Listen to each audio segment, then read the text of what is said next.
Septième catégorie sans transition, esprit de mensonge.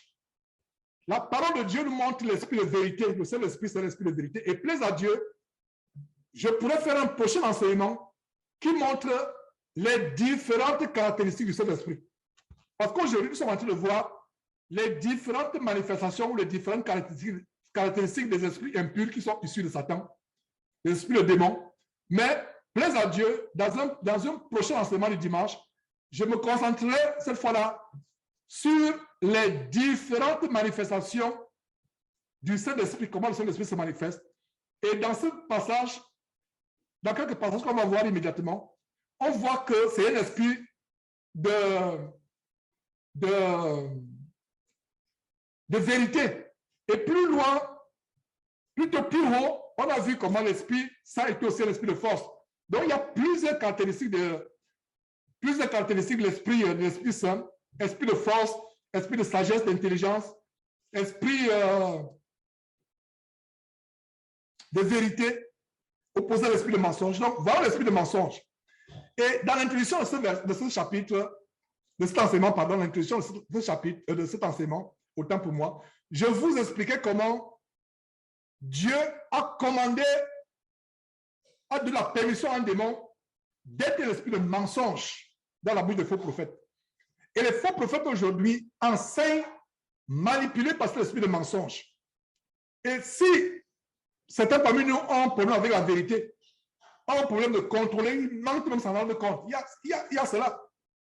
Et je vous assure, le mensonge est aujourd'hui le moyen par lequel beaucoup gagnent leur vie. Il y a des professions où vous devez mentir. Vous devez mentir. Vous êtes par exemple un démarcheur. Vous devez embellir les choses pour vendre, mentir pour vendre les choses. La fraude est rampante aujourd'hui, même dans les milieux chrétiens. Le mensonge n'est pas une bonne chose. Et si quelqu'un a un problème avec la vérité, si quelqu'un a encore des problèmes avec la fraude, le mensonge, il se pourrait qu'il y ait un esprit de mensonge qui est en œuvre quelque part. Donc, il doit être délivré. Il y a un esprit de mensonge. Nous devons parler la vérité les uns aux autres. Nous devons prêcher la vérité. Dire la vérité les uns aux autres. Être vrai dans les affaires, dans les procédures administratives, par rapport aux impôts, à la fiscalité, aux douanes. Nous devons embrasser la vérité, nous éloigner du mensonge. Il y a un esprit de mensonge qui fait des ravages et les menteurs n'hériteront pas le royaume de Dieu. Le père du mensonge, c'est Satan. Le père du mensonge, comme je l'ai toujours dit, la Bible dit que le père du mensonge, c'est Satan. Je reprends cette démonstration. Si, selon la Bible, comme dit la Bible, le père du... Comme dit la Bible, le père du mensonge, c'est Satan, le diable. Il est père. Qui est l'enfant? Le mensonge. Le père du mensonge. Le père de Georges. Ça veut dire que Georges a un père qui s'appelle Nama, qui aujourd'hui, par la grâce de Dieu, s'est reposé au Seigneur. Je prends l'exemple, Wilfried a un père qui s'appelle Tel. La sœur, par exemple, Blandine a un père qui s'appelle Tel. Mon père s'appelait Nama Clément. Nous avons un père. Chacun de nous a eu un père. Il s'appelle Tel. Donc, revenons sur l'exemple. Le père du mensonge, c'est Satan. Donc, qui est le père? Satan est le père. Qui est l'enfant? Le mensonge. Donc, le père produit le mensonge. Mais où est la mère? La mère, c'est ceux qui mentent. Voilà la démonstration. Satan est le père du mensonge. Qui produit le mensonge? Donc, le chrétien ou la personne qui sort le mensonge de sa bouche, ça couple spirituellement avec le diable qui produit le mensonge. Les animaux ne mentent pas. C'est vrai que j'ai vu une vidéo il y a quelques jours où un chien ment à son maître. Le maître voulait le punir. Je parle de chien tout à l'heure. Vraiment, le chien, c'est drôle cette histoire avec. Le chien fait semblant qu'il a la rampe cachée. Il commence à ramper. Quand il était à une bonne distance du maître, il a détaillé la fuite. J'ai réfléchi et dit que je ne savais pas que les animaux mentaient. Le maître voulait le frapper, donc il laissait traîner les deux pattes en arrière. Il a laissé traîner au sol comme s'il était cassé. Donc, elle était à distance où le maître était plus loin. Il a détalé. Et je me dis, tiens, je pensais que les animaux ne mentaient pas. Voilà un exemple de mensonge. Bref, ce chien a menti par l'acte, mais puisque les animaux ne parlent pas, c'est l'homme qui a l'usage de la parole. Du moins, les animaux ont un langage que nous, les hommes, ne comprenons pas. Il faut que je corrige. Ça, c'est le mystère de Dieu. Mais nous, hommes, nous mentons. Nous mentons. Et quand nous mentons, la Bible disant que Satan est le père du mensonge. Donc, Satan est le père. Qui est le père? C'est Satan. Il est le père de qui? Du mensonge. Le mensonge, c'est qui? C'est l'enfant. Qui est la mère dans tout ça? Parce que pour avoir un enfant, il faut que le père s'accouple avec la mère. Donc, pour produire le mensonge, Satan s'accouple avec qui? Avec le chrétien qui ment. Terrible démonstration, n'est-ce pas? Ça vous choque, mais c'est la vérité. Donc, nous devons aimer la vérité. Aimer la vérité. Nous éloigner du mensonge. Et s'il y a un chrétien parmi nous, réunis actuellement ou qui suivra cet enseignement plus tard, qui a un problème avec la vérité, qui a un problème avec la fraude, qui a un problème avec le mensonge, il doit s'examiner. Peut-être qu'il y a un esprit de mensonge qui est en œuvre quelque part. Il faut qu'il prenne ça au sérieux, qu'il commence à se repentir, demander l'aide à Dieu pour être délivré des voies tortueuses. Beaucoup de choses aujourd'hui, l'escroquerie, la fausseté, tout ça, c'est les manifestations de l'esprit de mensonge, vouloir tromper, vouloir toujours gagner. Et ces esprits sont associés à l'esprit de l'amour de l'argent. Il y a un esprit derrière l'argent, l'esprit de l'amour de l'argent. Voilà l'esprit qu'on peut ajouter sur la liste. Dans 2 Timothée chapitre 6, quelques-uns en étant possédés se sont jetés eux-mêmes loin de la foi. Donc il y a un démon derrière l'argent qui s'appelle le démon amour de l'argent. Démon amour de l'argent. C'est plutôt 1 Timothée, pas 2 Timothée, 1 Timothée chapitre 6, on a vu ça la semaine passée. Donc il y a un démon derrière l'amour de l'argent. Voilà un démon qu'on peut ajouter sur la liste des 18. Donc on peut dire 18e. C'est pour ça qu'il y a tellement de choses à ajouter sur cette liste. Cette liste n'est pas exhaustive. Donc il y a un démon amour de l'argent. Ils vont en gang, ils marchent en groupe. C'est les gangsters, ils sont ensemble. Ils opèrent ensemble. Donc quand il y a le mensonge, le démon du mensonge peut être attisé par le démon de l'amour de l'argent. Vous voulez avoir l'argent à tout prix, au point, voilà, vous commencez à mentir. Vous commencez à frauder. Voilà ce qui se passe. L'amour de l'argent. Ces démons vont ensemble. Donc, il y a un démon qui s'appelle démon de mensonge. Il est opposé à l'esprit de vérité. C'est ce qu'on a vu justement dans 2 Rois chapitre 22, verset 21. Je relis. Un esprit va se présenter devant l'Éternel et dit, moi je le séduirai, parce que le Seigneur demandait, mais qui va séduire le roi Achab? Un esprit vient se présenter et dit, moi je vais le séduire. Et Dieu donne la permission à cet esprit de séduire. L'esprit dit, je le séduirai. Et Dieu dit, mais comment? L'esprit dit, je vais sortir. Regarde la stratégie. Je vais sortir et je serai un esprit de mensonge. Comme je l'ai dit tout à l'heure avec l'image avec le chien du voisin, les démons ont un nom. Le démon lui-même donne le nom ici, dit, je serai l'esprit de mensonge. Donc ça veut dire que si dans ta vie, il y a un démon de peur, il y a un démon de démon sexuel, appelle-le par le nom. Appelle-le par le nom. Dis, toi esprit qui m'empêche à dire la vérité, toi esprit qui m'amène toujours à vouloir escroquer, à vouloir mentir, sors de ma vie au nom de Jésus-Christ. Je prends autorité sur toi. Dieu m'a délivré de toi. Je vais vivre dans la sainteté, dans la vérité. Je ne vais plus. Commence à combattre. Commence à combattre. Il faut que Dieu voit comment tu es sincère dans ton combat.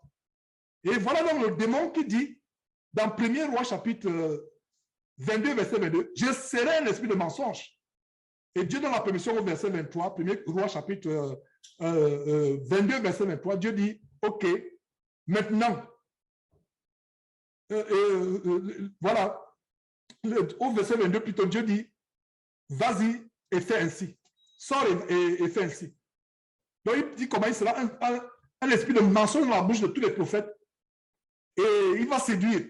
Donc, le mensonge aussi, c'est la séduction. Regardez mes frères et sœurs étant dans le monde, étant au lycée à l'université. Qu'est-ce qu'on voyait? Quand un petit voyou, quelque part, fait la cour à la femme, à la jeune fille d'autrui, et arrive à la dévierger, à lui faire perdre sa virginité, un trésor qui est réservé à son mari. C'est à cause de quoi? C'est le mensonge. Les séducteurs, ceux qui font la cour aux petites filles, qu'est-ce qu'ils utilisent? La naïveté de la jeune fille. C'est pour ça que vous, jeunes chrétiennes, si vous avez l'amour pour Dieu, le premier voyou ne va pas vous séduire. Ils vous promettent monts et merveilles. Ils vous font rêver. C'est ça le menteur.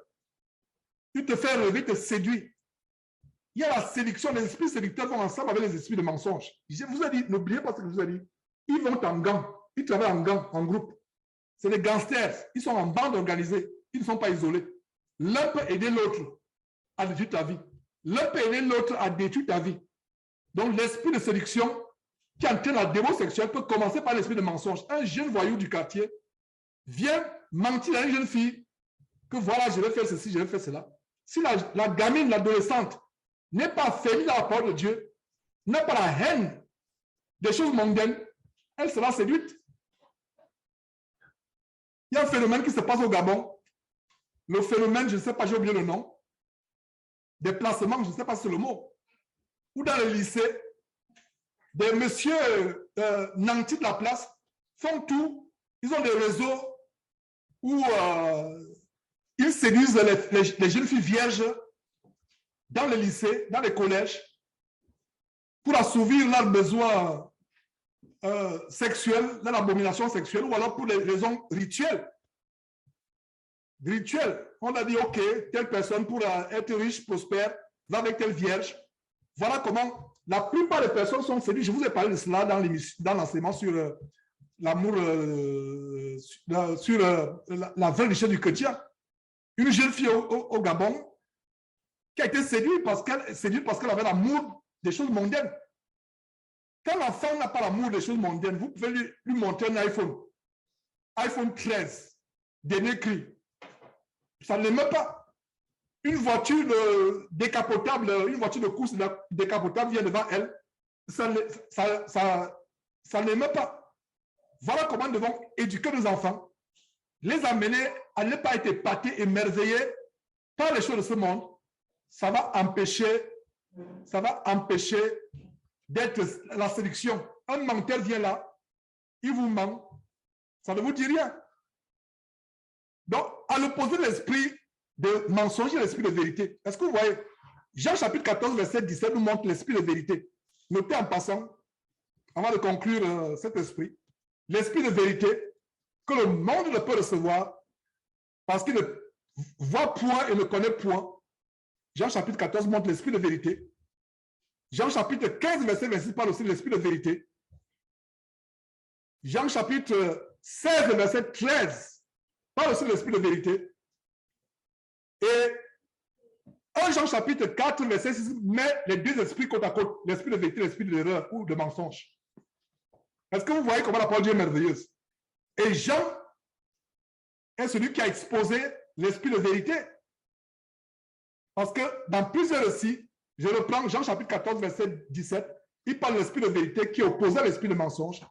Jean chapitre 15, verset 26, il parle de l'esprit de vérité qui est opposé à l'esprit de mensonge. Jean chapitre 16, verset 13, il parle de l'esprit de vérité qui est opposé à l'esprit de mensonge. Et dans 1 Jean chapitre 6, plutôt chapitre 4, dans 1 Jean chapitre 4, verset 6, j'espère que je ne vais pas vite.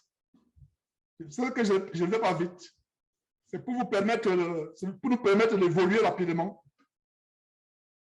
de boucler cet enseignement. Donc, 1 Jean chapitre 4, verset 6, met côte à côte les deux esprits. Lisons cela rapidement.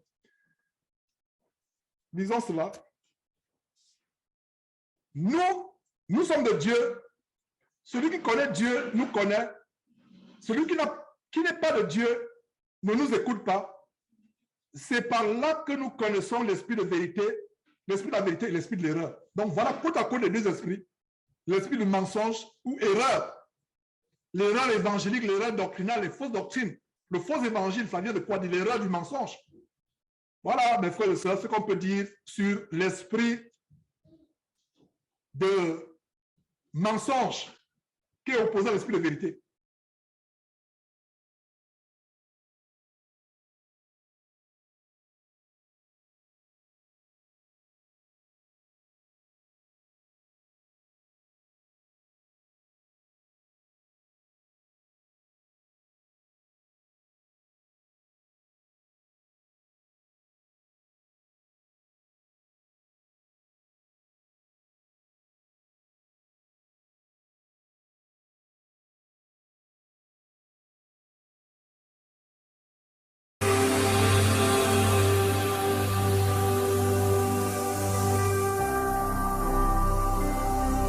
Jésus-Christ TV, vous connaîtrez la vérité et la vérité vous affranchira.